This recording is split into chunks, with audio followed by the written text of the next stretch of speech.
Lukman, aka Bougie Baddie. Bougie Baddie. AKA, would you say you can call yourself Mr. Cheeky? Sometimes people call me Cheeky Guy or Cheeky Guy. How do we describe Cheeky Guy to those who aren't familiar? So I'm still refining my, persona and everything. Yeah. But I'm describing it as kind of like your 1901 bro who has all these adventures like visiting, Victorian era buildings and just, living his best life, I guess. Old-timey adventures, having old-timey adventures. Yeah. Do you think there's a lot of people who have a 1901 bro? Like, do you people know about the 1900s anymore? If they don't, they can be my bro. Having said that, have you done your research? Because there's a lot of weight to that, right? You're the only 1901 bro. Yes, definitely. Like, I know that, everything with history, there's so much layers and a lot of, baggage and everything. But what I'm trying to do is, in a way, place myself in a time that wasn't accepting of people, that look like me or are like me. So in a way, I'm kind of like still sharing history, but also, making space for me. Reimagining history. Yeah, reimagining it. Yeah, that's what I'm trying to do. Because you're time traveling to these places. I mean, in the law of your universe, you time travel. Obviously, you're going to these places. Does Mr. Cheeky take place in the future when these places have been gentrified? Like, are you speaking from a place of like warning, would you say? Lukman's a hot mess and he's still he's still working it out. But what I'm trying to do is maybe gaslighting myself, pretending that I am in 1901. Yeah. And like when I film the buildings and stuff, there's cars, there's, modern day stuff, but I still pretend that I'm in 1901. Well, I've only started because originally it was just about visiting, Victorian era stuff and trying to do that. But I decided to focus in on 1901 because that's when the Victorian age ended because Queen Victoria passed away and the Edwardian era started. And it was also Federation when the Commonwealth of Australia was created. So it was a nice transition, Zoran. True. See, I didn't even know any of that. Do they teach this kind of stuff at schools? I never learnt it, but I'm sure they do. I never learned it, and I'm sure they do, but I don't think anyone ever knows about it. That's why I feel. So, in terms of your fashion, like you're sitting on my couch with a very nice suit, a very nice hat, and a very nice cane. There's no visuals yet, so this is what I have to go along with. Where did you get this inspiration? I guess I've always wanted to wear like historical clothing, like even since I was a teenager and stuff. So, I never had the resources or the knowledge on where to get outfits like this. Yeah. But I don't know Lukman has a long-winded way of answering questions. Okay, that's what we need. That's how we get to the 45 minutes. So, anyways, like. I've always been interested in history and everything, and when I actually lived in Moonee Ponds, Melbourne for a bit, and then I was like, I'm gonna move to Queensland. So I was one of those people that moved to Queensland because I wanted to like reconnect with my heritage and stuff. I was like, what's the closest to being to Indonesia? Because that's my heritage, Indonesian, right? Were you born there? No, I was born in Australia, but what's the closest I can connect to Indonesia without actually living in Indonesia? And I was like, I want to live in a Queenslander house which had stilts and stuff, and I wanted to experience the humid and warm climate, And then when I was there, that's when I actually, and this was only like a few years ago, and that was like the first time I entered an antique shop, and then I got hooked. I was like, even though I was always into history, I don't know, I feel like, because I had a house and I needed old-timey furniture to fill it with, and then it just became like that. And I was like, if I'm going to have an old house, I'm going to have old-timey clothes to match it. So you're matching your house? Yeah. So your house is responsible for it. But at the time, it was a 1920s house. Yeah. But at that time, I had like an Indonesian history channel. So not actually Western, historical clothing. Yeah. So I actually started with like buying traditional Indonesian outfits and just walking around with that. And then it became this when I moved to Ballarat. And do you still do the traditional Indonesian? Yeah, once in a while, yeah. Yeah. How do you find they perform versus the Victorian era you? I don't know, because Ballarat's cold, so I haven't been wearing the traditional Indonesian as much. Oh, yeah. But I guess, yeah, but both mostly get positive reactions. Okay, I'm starting to piece together how this happened. Yeah. I mean, a side note, the houses with stilts is... you can correct me on this, but I've been hearing about like how they used to move entire houses, kind of like the movie Up. Yeah. With like practical methods. Is that why they're on stilts? There's a lot of reasons, they used to get like a whole village to move a house, they'll get together. But it's a lot of reasons, like, because it's warmer weather, like air circulation, so it keeps it cooler, and then the air kind of goes through the floorboard. So you know everything, basically. No, I don't know anything. I just have lots of curiosity. Yeah. Do you read a lot of books on history as well? Yeah, books, and I don't know. I'm someone, I can't read whole pages of books and stuff. Like, I have to like maybe find a building and then I'll look into it, so there's a Victorian Heritage Database website which has all the like heritage listed places. Like, that's kind of my go-to in a way. And heritage listed meaning that they can't be demolished or... Just, there's certain rules around them. In San Francisco, I know they have a lot of heritage homes when I was there, and those like just couldn't be touched, basically. But maybe it's a similar kind of concept in Australia. There are rules to protect them and stuff, but there's different. I don't work for like local planning, so I don't want to say anything because someone's gonna be like, "Oh, you're saying the wrong thing." But in Ballarat, there's like a character overlay, so it is with the old houses. So some houses are more protected than others depending on their heritage. That's from what I understand. So don't get at me. So confirm, do you live in Ballarat right now? Yeah. Okay, so you travel all the way to Brunswick. Yes. And you're shooting content on the way around. Yes, for you. Cool. For me. For you. Thank you very much. What about your catchphrase? Can we hear it? Oh, cheeky cheeky. I never thought I'd ever be able to witness it. Where did that come from? Okay, so the video that went viral? Oh, no, it's like three. The being cheeky at Ballarat train station. Yeah. That one. Yeah, because that day I wanted external validation. I was wearing my short shorts and singlet, and it was a warm, humid day. Yeah. And I was gonna be like, I wanted some external validation, right? So I was just like, what's a safe word to use instead of saying, oh, being sexy. So I did cheeky. So I said, oh, cheeky. In your words, what is cheeky? It's just being cheeky. You're saying it's self-explanatory. Yeah, self-explanatory. Anyone can make their own definition about being cheeky. Do you find that because I remember growing up in Melbourne, and Melbourne was hella cheeky, as you say. And I think lately there's not as much cheekiness happening. Do you think that there's a lack of cheekiness? Yeah, there needs to be more cheeky. That's why I love coming to Melbourne, bringing my whimsy and. Have you had people on the train on the way here? Did you public transport? Yeah. Did you take the Victorian tram? I took the train. The normal train? Yeah, to Jewel, and then I just had I was like, I'm going to walk around. Shit, I haven't heard about that station in a long time. That station's still around? And I got sidetracked. I went to do some filming at a cafe there, and then film some brickwork. So yes, that's why I said I was going to be late. Oh, true. I wander around. Brickworks? There's a gatehouse that used to be like the office for like a brickworks. I don't think the brickworks isn't there anymore. Around here. But it's a cafe now. Yeah. And I was like, I'm going to make a video out of it. True. Then, yeah. Are you as familiar with this area as you are in Ballarat? Because I used to walk here when I lived in Moonee Ponds. I used to come here. So you know so about I'm not super familiar, but roughly. Because Moonee Ponds has some like historic buildings too. Yeah, there's a Scientology building.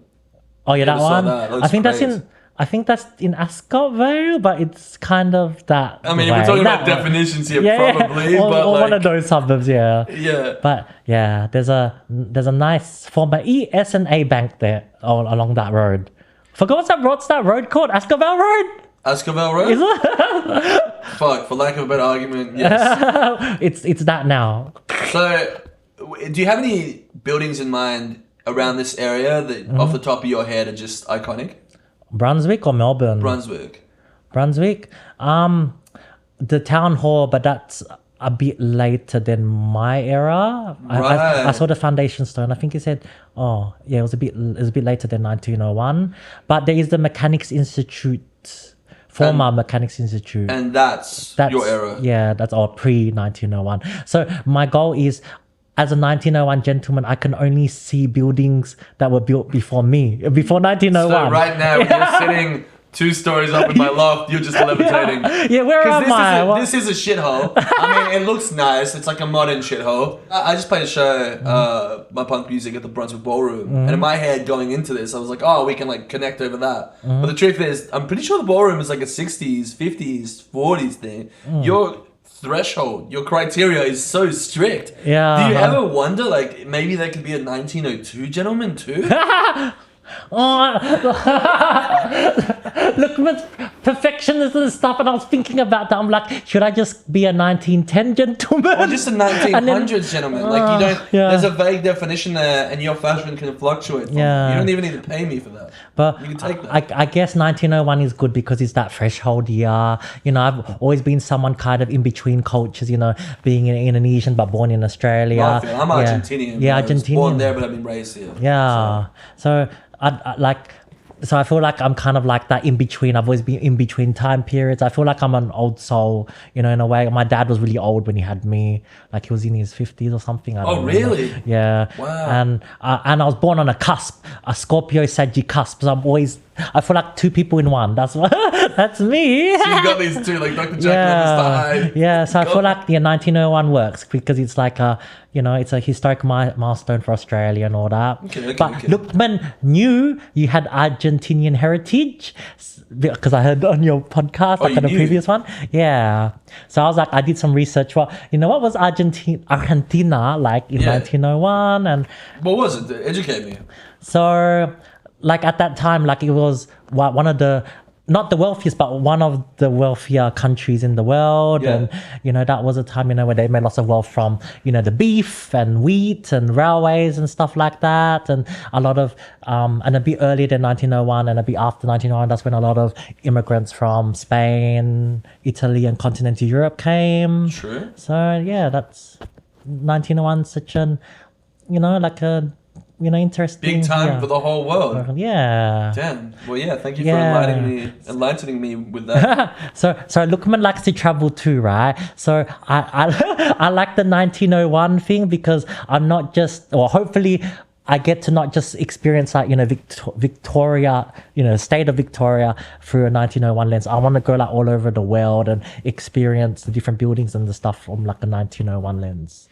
So let me try to get all filter, this sorry, not lens. straight. So if so you go around collecting buildings in a box. Yeah. And in videos I've seen you collect 3 at a time. Which is a lot. Like, your thirst knows no bounds, Lukman. So like, but you can only see old buildings. So in your world, and this isn't written down. It's occurring to me in your law. Does that mean that eventually, if you can't like quench this desire to capture all these buildings, there will be nothing around? Because there's not that many to begin with, right? Yeah. Well, Lukman just picks the best, the one that Lukman's heart desires, because I'm not greedy, you know. Gotta leave some for the locals and stuff. Well, but you know what inspired that? Oh, sorry. No, but you put them back as well. Yeah, I put demolished buildings back in the same place. Yeah. Same configuration. The best I can. But you know what inspired the collecting buildings video? So the day before I was in Melton. Yeah. And the cops stopped me. The police stopped me and they're like, "What are you doing?" Because they saw me filming. And then the next day, because this was after I think the Chicky video went viral, and then cops in Ballarat said hi to me. And then I went to an antique shop afterwards, and then I found this trinket box, and then I just put, you know, either 2 and 2, two and two together, 1 and 1 together, whatever the phrase is. And then it just became that. Like, I was like, why not, you know, just. So it's all because of the Melton Police Department?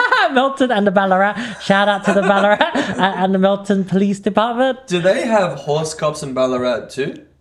I haven't seen, but maybe. Because we have horse cops. Yeah, I've seen it in Mopo. Yeah, it gets pretty scary because I was thinking about it yesterday. That we have like the concept of being chased down by a horse is fucking terrifying, and also very 1901. 1901, that has to be a 1901 thing. Yeah. Maybe with guns as well in 1901, but they didn't have cars, did they?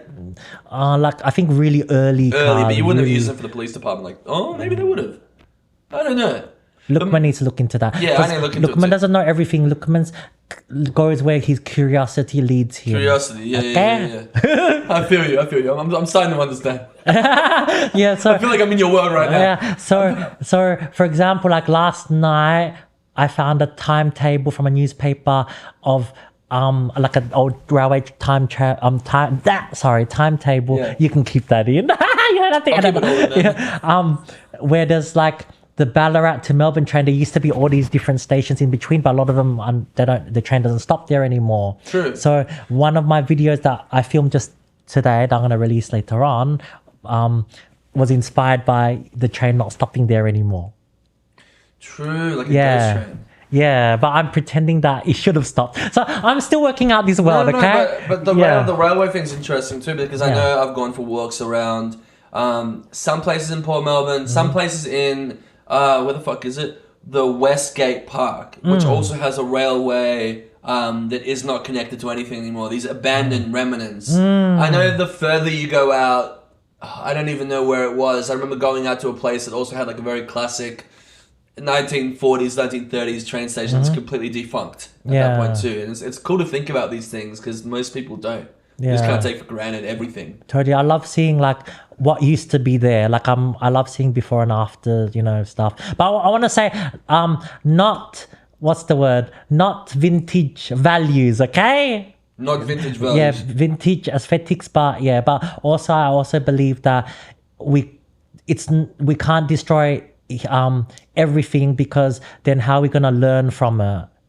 And right, so whereas like that generation was motivated by just like wealth and just expansion and stuff, now we have to look back at it with a fresh perspective. And it was quite racist that time. There's also where they that too. introduced those policies, and all that type of stuff. So people like me wouldn't have been allowed to come into Australia. Or there was a test, that language test where you had to pass that language test to come into Australia, but they would choose a language that person wouldn't know. So, really? So maybe like say if I'm from somewhere, and then they say, okay, we're gonna give you a test like what's a really random language, like say maybe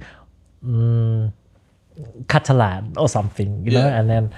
Yeah, and obviously you're not going to pass that, right? Wait, you're saying like somebody from France would be given like a Catalan test? No, because they an even harder language. Oh, right. Yeah, but maybe like an even more complex. But if you don't know the language at all, wouldn't that be already a challenge? Like if you just don't, like, how could you even do it? Yeah, how? So they're making it even more difficult they make to even pass more the difficult. test. Yeah. It's like switching the exams, like topics last minute before you sit it. Yeah. So not very fair back in those days. No, you're bringing a fresh perspective. Yeah. I was thinking about this. I didn't know for sure, but then when you came here, I was like, I think I understand what you're doing as well. Is there anybody else doing what you're doing? There's people who do like historical cosplay.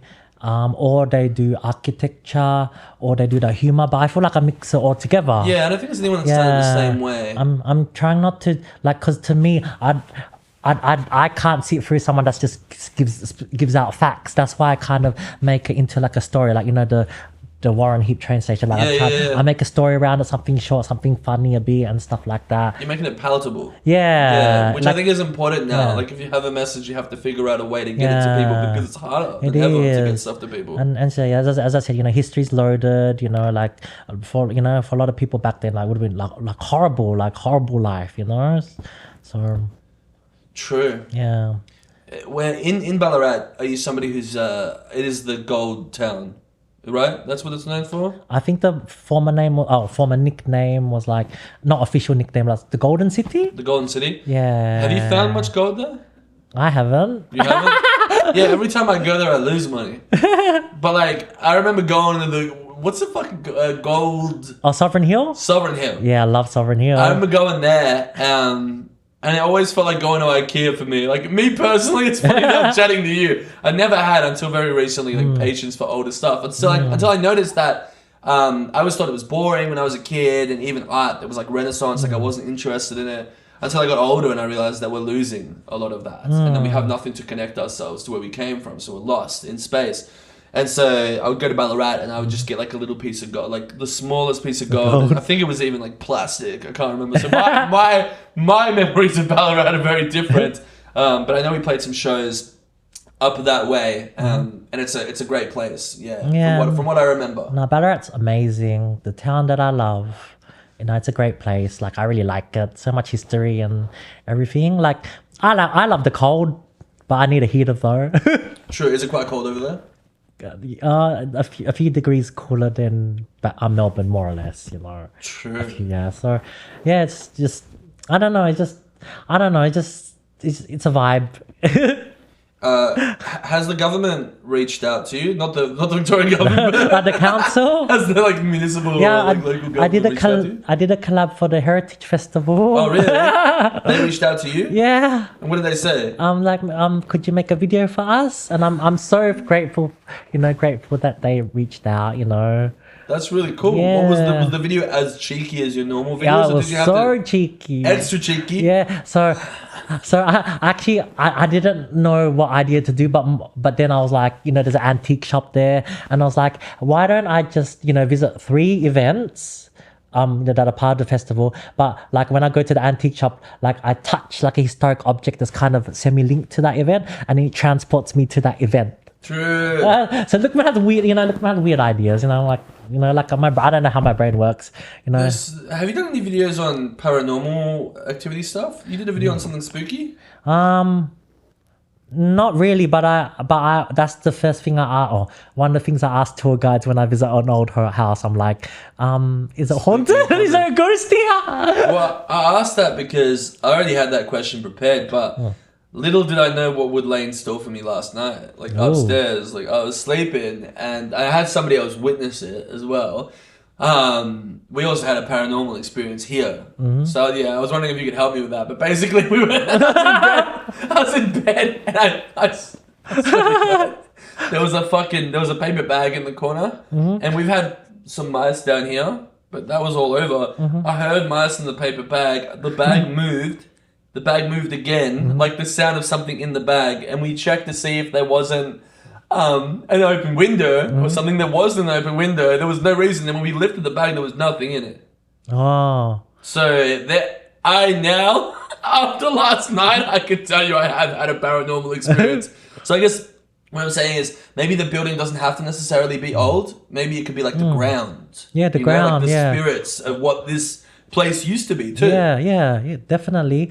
Or like objects, things can touch the objects maybe. Yeah, for I sure. don't know, I'm still 50-50 on it. Like I like to think that there are ghosts and stuff, but who knows? You should have been there last night. No, I'm scared. I'm scared being here now. Are you a superstitious person, Lukman? That was a superstitious laugh. Do you also have like modern day fashion inspiration too? Do you wear what you wear most of the time? Usually when I'm just filming or when I feel like being bougie, like having a coffee and cake somewhere, grand. I think, but does it have to be somewhere grand though? Not necessarily. Because I think like the hat's like what makes it super, super, super extra. But like I'm somebody, not that you can tell from fucking sandals and whatever, t-shirt and jeans. But like I'm also somebody who really likes to dress up close to how I perform. And there's always that part of my brain that's like, no, like you have to save it for special occasions. But that's a shame, right? Because like you should share your cheekiness 24/7 with the world. Yeah. Like I guess maybe in a way the filming gives me permission to wear this, but Lukman also likes to wear comfy clothes, hoodie. Lukman's got Crocs, but not normal Crocs, like hiking Crocs, so they be platform, and they got trend. Yeah, I can't imagine. Have you ever done a video as like Crocs Lukman? Yeah, I when I wear my normal clothes, but sometimes like when I try to be cheeky, people misunderstand those videos. So I'm trying now to just wear my so cheekiness is only permitted within a certain with this context. outfit. People like because I'm just I'm just making fun of myself. I'm just being silly, I'm not having fun, But yeah, when I wear this and be cheeky, people aren't as mean with the comments. Oh really? Are people mean with the comments? If I'm wearing like normal clothes, You're just being cheeky. Normal clothes. It doesn't translate. It's such a niche that you've got. Like, just the fact that you were even able to come across this very particular energy is crazy. Like, how long have you been doing this stuff for? Only like a year and almost a half, I think, year and a bit, maybe. True. Yeah, like with the late Victorian clothes. Yeah. But before that, I remember like for 2 years I did Indonesian and stuff like that. But yeah, like but I've always wanted to, but I remember I just never had the chance to. But then there was a shop in Ballarat that sold historic clothing. Oh really? And then that was when I realized, I could actually purchase clothes like that. But then I found out, there's places that do reproduction clothing, and it's expensive and stuff. So I'm trying to save up for more outfits and stuff. But I'm I was ruining these old clothes. So I was like, I might as well just get new clothes, and that can withstand my cheeky adventures. For sure. And what were you doing before being cheeky? I think I was always a little bit cheeky. But like this is now like you're hitting like the threshold of cheekiness. Like what were you doing before? Were you doing other creative stuff as well? So I've always been like very creative, like a creative person too. I've always had lots of curiosity, not just about history, but like about countries and cultures and stuff like that. Like I was a kid that loved to read atlases, memorize flags, learn a little bit about people's or different countries and cultures and stuff. So if someone says, I'm from here, I'll be like, I know your capital city. Or like, are you from this city? Or have you been to this city? Or do you speak this language or something? And just try just a little bit, just to open the door up. Just interested in the world. Yeah, I love the world. Like I actually wanted to be a diplomat. Really? As a kid. You still could. I don't like you're basically I don't want dressed anymore. like one. Not entirely. So as a kid I also loved Miss Universe.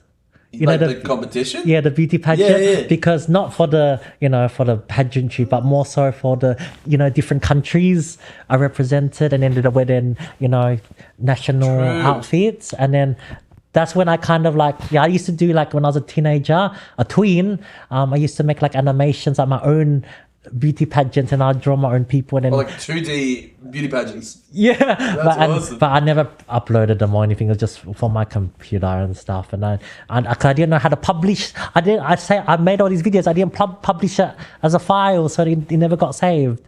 But because of these outfits, I did research on different national outfits, traditional outfits from different countries, and I'll draw them. And that's where I learned that. And So, and then... So what you're doing is kind of like an extension of that. Just collecting and just paying attention to different times. Yeah, so as I said before, I just, I love to learn about different cultures and, stuff like that. But I've always, when I go traveling, I've always been I've always been, what's the word?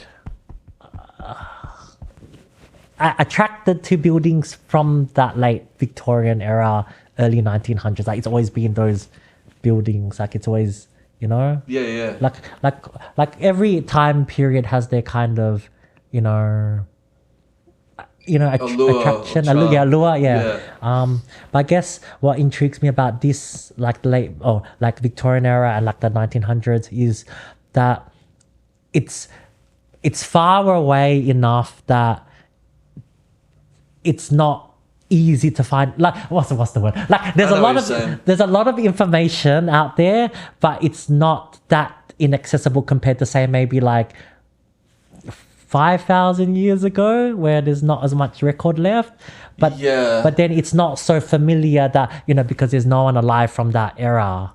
So compared to like say someone that's interested in the 70s, there's gonna be people Actually, still that's a good alive. point. So I still have a bit of curiosity. I can explore. I can still find out things. Like there's enough information, but at the same time, I'm not getting handed the information on a plate. If that makes sense. Like there is also info, but it's not as easy compared to say finding out about the 1990s. It gives you just that little bit of leeway. Yeah. To be able to be creative with it. And, and kind of reinvent and reinvigorate that kind of stuff. Yeah. And also I can like, with the clothing, there's photos from that era. So I can use a reference for the outfits and stuff. But I know like earlier there's paintings of people earlier than that.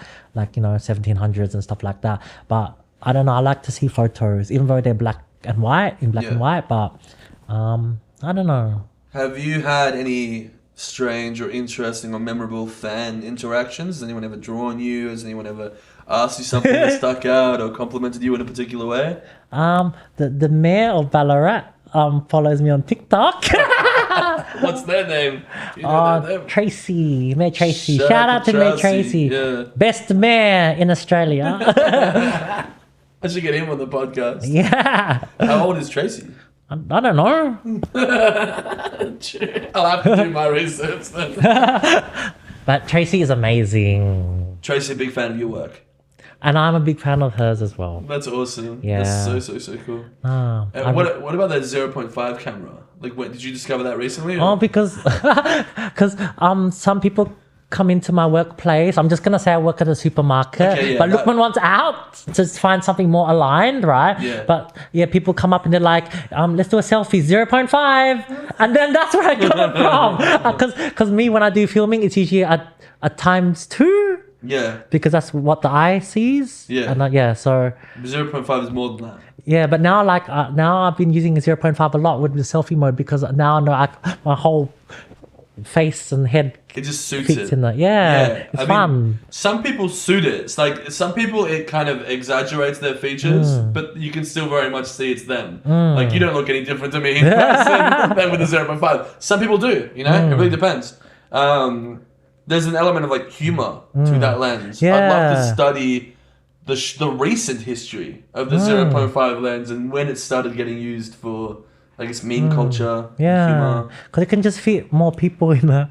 It can fit more people, distorts in a particular way. I've been trying also ×5, but it's too close. Yeah, no, ×5 is crazy. Are you saying people, because we're not doxing where you actually work, but are you saying people come into the supermarket and take selfies? Yeah, sometimes people like recognize me and stuff, and Are you quite popular in Ballarat? I don't know. I thought you would be, right? Because it's your target demographic. I just want to give a shout out to all you Ballarat people. I'm shy because Lukman never wanted to be famous. Lukman doesn't want to be famous, right? Lukman just wants to be recognized for his craft, if that makes sense. But I think if people recognize you, period, you are being recognized for your craft. You wear your craft, you know what I mean? I actually, this sounds really weird. Like, is the word counterintuitive or like, it sounds weird, but I was hoping not to be recognized in Australia. Like, I was hoping like, I'm not hoping, but I thought that Americans would watch my content or even like British people, but Australia's the number one. It kind of, see, the stuff that you would do would translate so well over there if you went over there. Yeah. If you made videos over there, your personality would shine over there. Because it's Ballarat. Yeah, so what I found out on this journey is that people love to see their hometowns featured. That's why I love to visit all these different towns, even small towns and stuff. Like I've noticed like when I went to Traralgon, that got a few views and, and even Ballarat too and stuff. And people like to see their town featured. Or it's either they really love it or they really hate it. They're like, oh, For You page getting too local. Have some pride in your town.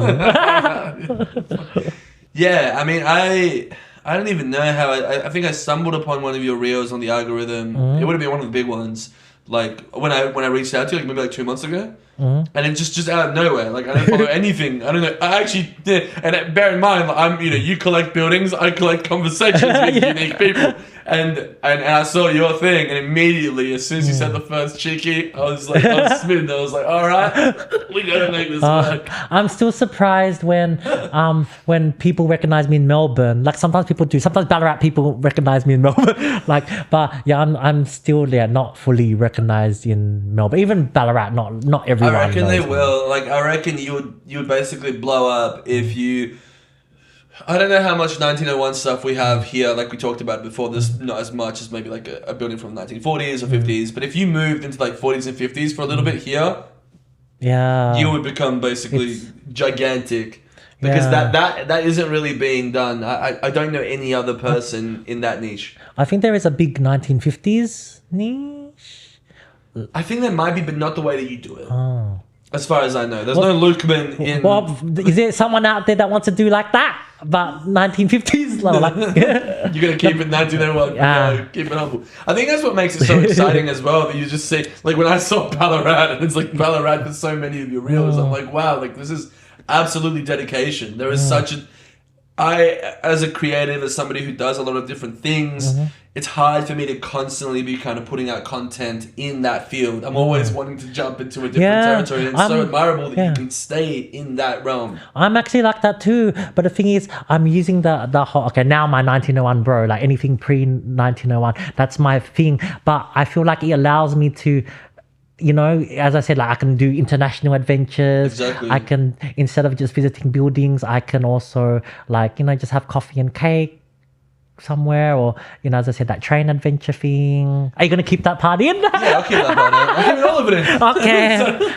But I also think that all of it except for where you work. But I also think that there's something to be said of like life as life is can be really great for some people. It can also be quite boring for other people. Yeah. And I think that you and I both do a similar thing in different ways. You have your persona and your adventures that come from this type of content, and I get to speak to people like you and other people who are also very exciting and have these kind of adventures that you just normally wouldn't have. Same with the punk rock thing. You know, that's why you do it. So you try to get more out of life than life might be willing to give you normally, especially in 2026. So there is a huge amount of admiration there, like towards what you do. Thank you, and you too. I'm always inspired by creatives and other creatives and stuff like that. Like, you know, Lukman, another reason why I'm doing this is also I want to add some magic and whimsy to my life, you know? Absolutely. Otherwise, you know, like life's too short. You got to do what your soul tells you to do, what you authentically want to do. Because, you know, like a few years ago, I actually almost died. So, Really? yeah, I had like holes in my bowel, my appendix burst at the same time. Really? And and I had to have a colostomy bag. Really? Yeah. And Jesus so, Christ. and they're like, if you had come later, they said I would have, you know, died. So Lukman is like a rebirth. Yeah, so I actually had a Holy fuck, rebirth that got after so that dark. because my life was going nowhere, and I'm like, I want to start enjoying life. And I want to live, yeah. I want to live and stuff. And I've always been a bit like, I know I've always been a bit different to people. Like I'm actually like, even though I may seem like I'm an extrovert, I feel like I'm more introverted in a way, or the ambivert. I'm the same though. Yeah. I'm the same though, and you can tell. Like if you are that type of person, which I am, you can recognize that because like I'm somebody who I have an extroverted personality. You have to have it for this. You have to have it for crowd surfing. You have to have it for performing. But at the same time, somebody who really likes their privacy, who really enjoys just kind of being, having his own kind of like intimacy and privacy with oneself. And so I totally get that. Yeah, It's I'm actually a huge loner. Like I just have lots of joy just walking around by myself, just listening to my music. No, I'm the same. Yeah. I've been, especially organising the show that we just played, I've been like surrounded by people because this place is not usually this calm. When the clock strikes, like 5:10, in comes people. And so for me, it's like, it's been very rare to have moments to myself, but this very morning I was thinking about it. I was like, thank God I have just some time to just do my morning walk, do yoga, which I'm going to do after this, and just like have that space because it is so important. Yeah, no, it's totally important. Like sometimes people like invite me to things and stuff, but Lukman, I don't know, Lukman's tired. It is also really tiring. Just, the type of content that we make can be very exhausting. Yeah. The creative burst is really invigorating, but putting it together into a final kind of piece is it's not easy. Yeah, people don't realize how hard it is. Yeah, it's hard, but at the end of the day, I guess we enjoy doing it, right? We have to. Yeah, there's something in us that makes it happen. Yeah. Enjoy is probably a good word for it, though most of the time we don't recognize that because we're too busy doing it. I just love making videos. Like I love it. Like I could make 2 videos a day if I could. Really? Yeah, but That's I don't awesome. want to. I don't know how the algorithm works or anything. But I feel like if I post too soon, it wrecks it. I don't know the exact. It's shadow banned me a lot in almost everything a lot of the times for I don't know how to please the algorithm because it's and I wish there was like a rule book to it where it's like if I post once every day it says it's too much, but then if I don't post enough it says I'm not posting enough, and so it's just at this point I don't know what the algorithm wants. Yeah, I don't know because some things I don't work. I don't put too much effort in and they do well. It does well, yeah. And then other things, you know, because I'm trying to do more like okay, I want to say Lukman's not a formal historian, okay? Like Lukman is an eccentric historic storyteller, okay? I love how you're saying it into the receiver, but it's I don't know why I'm saying it to you. It's the microphone that's next to you. See, Lukman's local. So I only realized I've accepted that I was eccentric last year was the first time I didn't realize I was eccentric.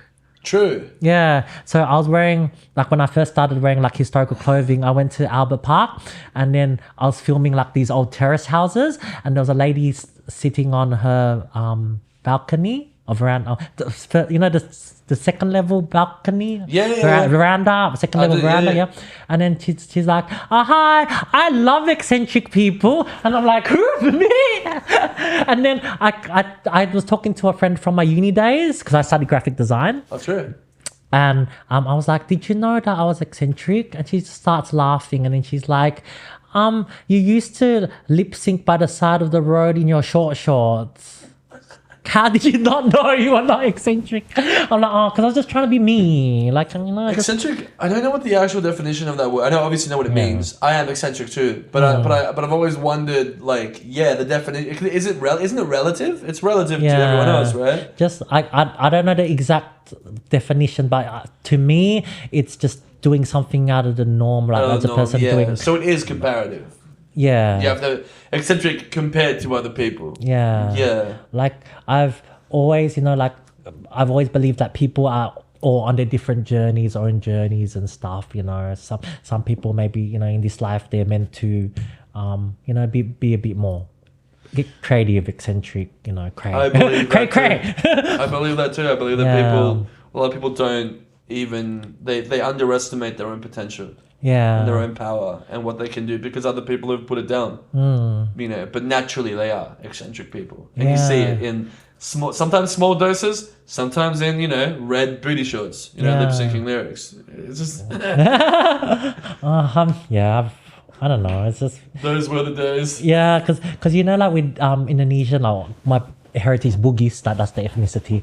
Like, you know, it's very community in a way, like you kind of don't really want to stick out too much, you know. So, tall poppy kind of syndrome. I know in Japan they have the saying of like cutting down the tallest flower, and that's actually very, very. It happens here. Yeah, which nobody would ever like. If you looked at Australia from a very far away place, like maybe from Europe, and you've never been here before, you come here just to travel. You would never expect that a place that has all this freedom, quote unquote, freedom to be able to perform, to be able to speak your mind, for the most part, not entirely, not in Queensland, not in a few other fucking places.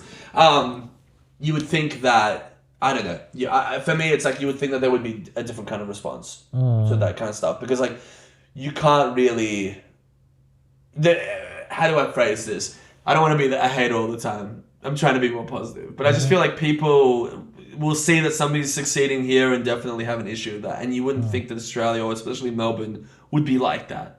I don't know when that attitude started. I don't know if you felt that true, but I mean... Like for me, it's like, you know, like I've just been someone that, you know, as long as you're not doing something like really, really bad, like taking away from someone else, you know, just go for your dream. Just do it.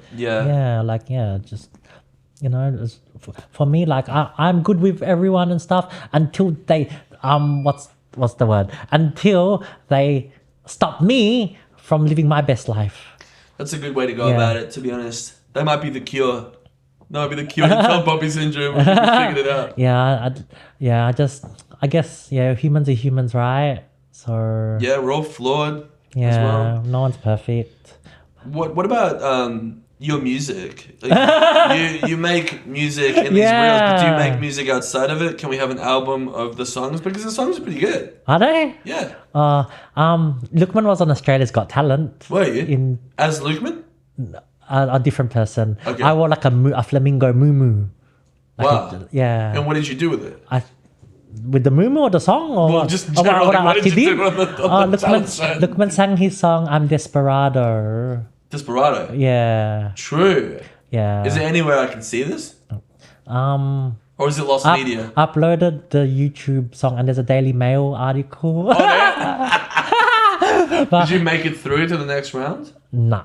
Really? Yeah, but it's fun. It was a fun experience. But yeah, Lukman likes to create songs. I'm just a creative person. I don't know anything about music, okay? So I just open up GarageBand, drop a drum beat, and I just play around with the settings, and then I just put the keyboard and I just type and I pick sounds. I don't know anything about music. I feel like Lukman is making like hyperpop or like Is that the word? I think your the genre. Your stuff. Yeah, I mean. Do you listen to Death Grips? Do you listen to, like that kind of experimental music? I feel like you have a lot in common with it. I love Eurovision. Yeah, probably two different universes. Huge Eurovision fan. I had different phases. Like I had a Balkan phase, like Serbian, Croatian, stuff like that. Like I actually tried learning Serbian. Had a Greek phase. Did you watch Eurovision last year? Yeah, on TV. Did you see online? Yeah. Did you see? I had somebody. It's hard to know which episode comes out first anymore. But on the show called Alina, and she directed the video for Tommy Cash, who I'm pretty sure he was third. Yeah, Estonia. Yeah. For it was like cappuccino. I can't remember exactly, but that's all I know about. I love Eurovision, because they actually kind of. Instead of fighting each other, they're making competition through music and song. And I know, it's politicized and stuff like that. Yeah. But I guess everything in life is really. Yeah. But I'd like that idea where it's kind of like it was based off the Sanremo song competition that Italy had. It was like a local music. I didn't know that. Yeah, and then it was inspired by that, but it was also inspired about bringing Europe together. And now Australia and Canada too. Canada's joining Eurovision. Really? Yeah. Oh shit! Yeah, I haven't ever watched it myself, but after hearing you speak so fondly of it, I think I might give it a chance. Yeah, it's interesting. I've always loved that type of pop, that. It's like a creative way to bring people together. Yeah, that I like isn't pop. Because I find stuff like Australian Idol is the opposite. You know what I mean? It's just to tear people down and ridicule them. I've had some friends go on it as well. Yeah. The talent shows a little bit better than that, but also can be that way. It's nice to see something that embraces. Yeah, there wasn't World Idol. There was an edition of a World Idol, and then all the winners of the different countries entered. I love that type of stuff. I thought about Wait, World Idol is real? Yeah, that happened once. Yeah, I remember it happening as a big event, but I can't remember when it was or if I dreamed it. I just love when countries are just, battling each other, not through war, but through competition. That's how it should be. Yeah. You know what I mean? Keep people alive. Keep people alive. Use creativity as a means with which to empower the human spirit rather than destroy it. Yeah, definitely. And